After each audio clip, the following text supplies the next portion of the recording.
Hello everybody, the Uncanny Tranny here with the post-op of Even the Ocean. When I initially saw the energy mechanics and the character design in someone else's Let's Play, I figured I'd give it a whirl myself. I thought that maybe it was my kind of game and figured it warranted a playthrough. Unfortunately, I found the energy system to be very lacking and underutilized. I believe it's an oversight to not leverage the gameplay on this, as it seems to tout it as something of importance in both the lore and within the mechanics itself. However, the platforming controls are very tight, and there was never an instance during my playthrough that they weren't firmly on point. Sadly, the platforming puzzle mechanics are introduced only long enough to be properly acclimatized to them, for the levels they're featured in are over and we don't see them again until they reappear in minor roles later in the game. I found the world map system to be very jarring, both mechanically and visually. The maps themselves are handled as equipable items, and the world map screen utilizes a pseudo 3D Mode 7 sort of deal. That in and itself is alright, but it crops the map for whatever reason. The level design and intra-level difficulty is inconsistent. Going from room to room can involve such trivial sections that they may as well not even been included, followed by what would be described as being much more difficult, although it never becomes that difficult. Granted, the devs seem to be set on making the game quite accessible via the slew of changes that you can make to the difficulty. It really feels like that even without the aids that are available in the game, and it's just far too easy. The music and sound work is so-so, but the music volume, normalization / compression is abysmal. Two different tracks in the same area could have such vastly different volumes. The story itself seemed to be much more fitting of a visual novel, and not so much like a game like this. I have no issue with the blending of genres, but I feel the way the story was mixed with the platforming sections was not done well at all. I feel like there was very little interaction between the two parts of the game. So much so, in fact, that I feel that the mere existence of their counterpart in the flow of the game tarnishes the presentation, flow, and consistency of the initial section.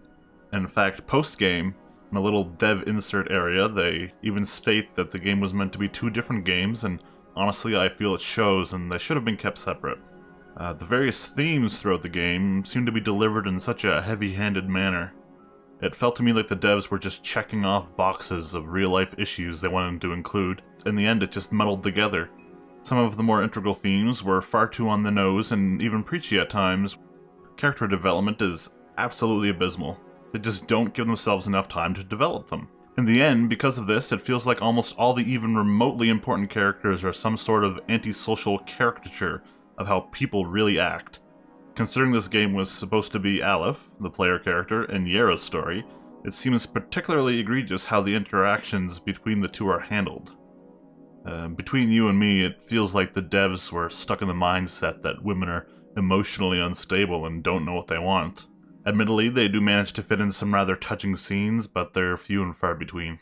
The little character portraits and the dialogue boxes were often well made and were good representations of real people. They never show the emotion the scene or the dialogue represents. They just stare there with cold, robotic eyes. The only time any of the character portraits change would represent a massive change in just a couple of characters, one of which is post-game. The part of the game that left me with the most sour taste in my mouth in regards to the mechanics and the story was that nothing you did actually mattered. They created the illusion of choice, but there's no alternate endings. You don't make choices that affect the flow of the story. It's all the same dialogue and story beats, but they just happen at different times depending on the handful of choices you make. Expanding on that, there's no exploration at all, and honestly, I think that's pretty tragic for a game like this. A little personal nitpick of mine is, I'm not sure which platforms they were planning on releasing this, but the dialogue boxes are just far too small. I feel like if it was handled better, they might have been able to allow for more character development and so on. It doesn't feel like a long game, it feels like it just takes long to slog through the dialogue, and it personally made it difficult to read aloud in a Let's Play format. Another nitpick issue I had is actually the lack of fluff in the terms of things to do in the city and in the overworld itself. Sure, there's a little world building and some of the travelers, as well as the library and museum in the city, but it just doesn't feel like it's enough, especially in a narrative-based piece like this. In the end, I said earlier they should have kept the two games separate.